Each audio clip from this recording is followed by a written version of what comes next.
दोस्तो हिकिड़ो नौजवान छोकिरो सफ़ा मिसकीन ग़रीब उहो एक्सीडेंट थी पियो। उन जूं ॿाहूं भॼी पियूं, ॼंघ भॼी पई, मतिलबु उनखे एतिरा ज़ख़्म हुया। उहे फ़ौरन कंहिं प्राइवेट हॉस्पिटल में उनखे खणी विया।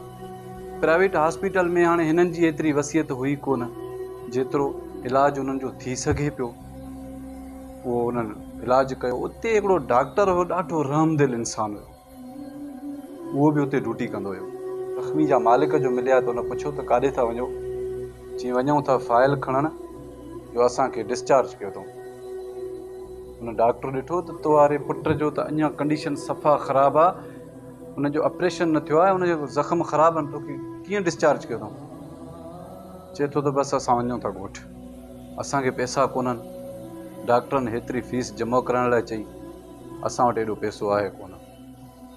आख़िर उहो डॉक्टर वियो, हॉस्पिटल जे इंतिज़ामिया सां वञी मिलियो।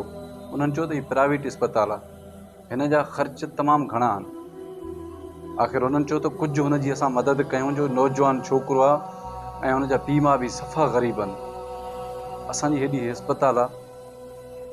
बहरहाल इंतिज़ामिया वारनि हिन जी ॻाल्हि न ॿुधी। इंतिज़ामिया वारनि खां जो डॉक्टर मोटियो, पंहिंजे कमरे ॾे वियो, ॾाढो परेशान थियो। उन डॉक्टर पंहिंजी सॼी ज़िंदगी जी कमाई जेका गॾु कई त चयईं त ज़िंदगी जी हिकिड़ी वॾी हुनजी ख़्वाहिश हुई त मां हज कंदुसि। हज जा पैसा सोचे बि सही पियो त हज जा पैसा हिनखे ॾियां।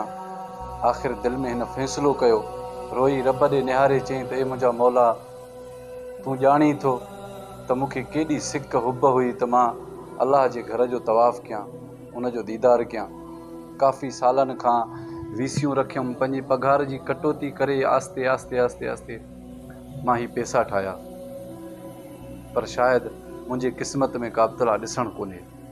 मां अहिड़े मरीज़ खे ॾिसी करे अञा बि वञी हज कयां, मुंहिंजी दिलि बि मुतमिन न थींदी। बहरहाल उहो डॉक्टर वियो सिधो उन मरीज़ जे कमरे में, उन्हनि खे चई त तव्हां हिते हुजो, मां फीस तव्हांजी जमा कराए छॾी आहे। जेके बि पंहिंजा पैसा हुयसि सभु इस्पताल इंतिज़ामिया खे ॾेई छॾी। जॾहिं हिन पैसा उते जमा कराया, हुनजो इलाजु शुरू थियो। हीअ राति मोटी आयो, अची पंहिंजे कमरे में सुतो त हिन जा ॻोढ़ा हलनि था त चई सॼी ज़िंदगीअ जी सिक रहियल हुई, उहा बि पूरी न थी।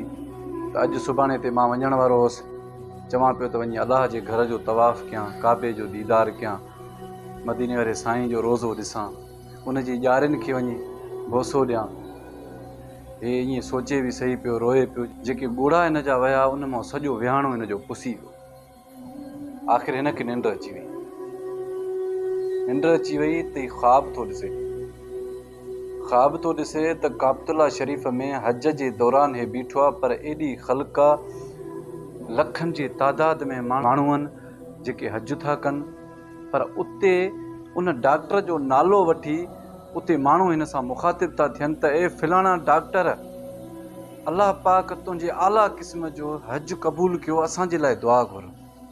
हाणे जेके अॻ में उते हज ते हुया उहे हाणे हिन खे माना मुखातिब थी चवनि था, हिन जे इलाज था कनि, ॿाहूं था ॿधनि ऐं हिन खे नालो वठी मुखातिब था थियनि त ए फलाणा डॉक्टर, अलाह तुंहिंजे आला क़िस्म जो हज क़बूल कयो आहे, तुंहिंजी हर दुआ क़बूल थींदी, असांजे लाइ दुआ घुर, असांजे लाइ मग़फ़िरत घुर।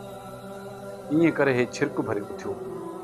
ईअं जो उथे हिन जो विहाणो जेको सॼो उहो आलो लॻो पियो, अखियुनि मां जेके ॻोढ़ा विया। सुबुह जो इस्पताल वियो, छोकिरे खां वञी हाल वाल वरितईं, काफ़ी हुनखे फ़रहत हुई, हुनजो ऑपरेशन वग़ैरह बि थी वियो। पोइ हिन इस्पताल जे मालिक हिन डॉक्टर खे फ़ोन करे चयो त मुंहिंजे घर अचु। हीउ सिधो हुन इस्पताल जे मालिक जे घर वियो, मालिक सां वञी मिलियो। उन हिनखे हक़ीक़त ॿुधाई त मां पंहिंजी घरवारी सां हर साल उमिरे ते बि वेंदो हुउसि, हज ते बि वेंदो हुउसि, पर हिन दफ़े मुंहिंजी घरवारी जी तबियत सफ़ा ख़राबु आहे, उहा हलण जहिड़ी आहे कोन, पर अहिड़ी कंडीशन में मां हुनखे छॾे वञी नथो सघां। हे मुंहिंजे तरफ़ां ही पैसा, हे उते रहाइश जो ख़र्च, हे तुंहिंजी टिकेट, वञी वीज़ा लॻराए, तूं मुंहिंजे तरफ़ां वञ।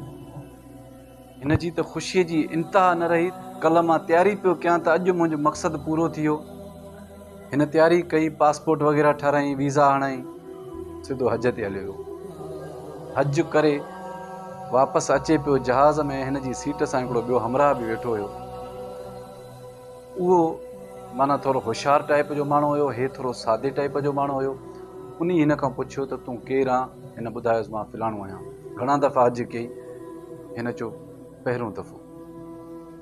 चए थो मां हर साल वेंदो आहियां, मूंखे 10 साल आहे, मां 10 हज कया आहिनि। हिन चयो तोखे पैसो आहे तॾहिं तूं एतिरा हज कया आहिनि। मां हिकिड़ो दफ़ो वियो आहियां, सो बि मूंखे इस्पताल जे मालिक पैसा ॾिना आहिनि। हुन चयो तुंहिंजी कमाई किथे आहे?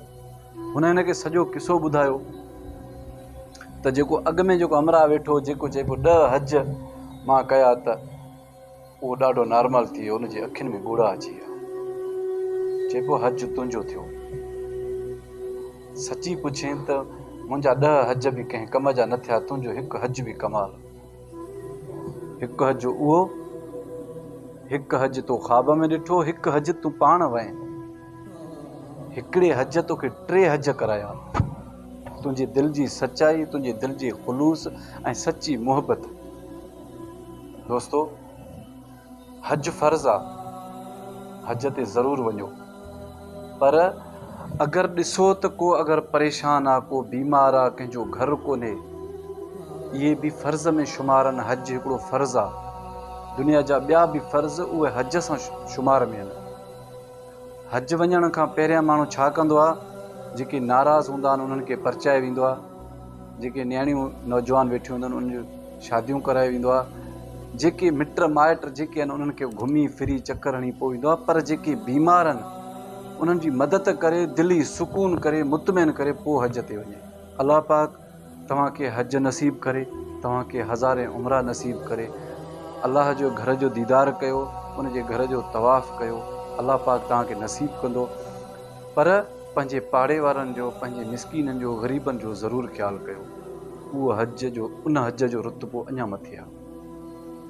अगरि सम्झ में मुंहिंजी ॻाल्हि अची वई, पसंदि बि अचे, त शेयर ज़रूरु कजो। अलाह निगहबान।